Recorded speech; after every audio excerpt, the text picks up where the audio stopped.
Good morning, a sacred prophetic day, my compatriots in the Philippines and the world. Today, April 26, 2026, Good Shepherd Sunday for every leader in every sector, religious, political, economic, cultural. Today, I am honored and blessed to make this YouTube video to be entitled My Birthday Thanksgiving for Dr. Zeus Salazar. On April 29, 2026, Dr. Zeus Salazar will celebrate his 92nd birthday at Bahay Kalinaw in the University of the Philippines.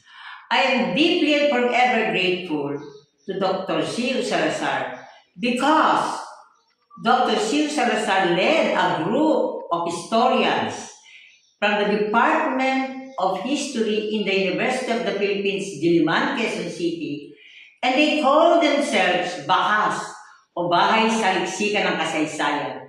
They were printing, publishing books written in Filipino.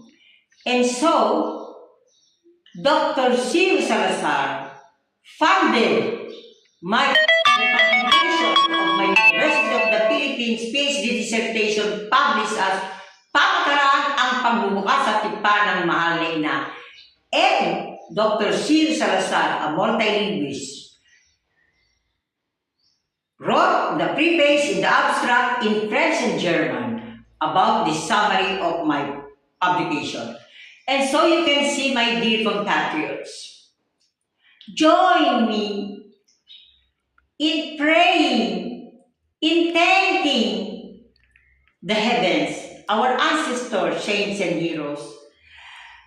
Take me and hear before my dear Saint Joseph, whom we launched last night in the video, Something Wonderful Prophesied in Silang Cavite, here in Ponderosa, Casa Morales,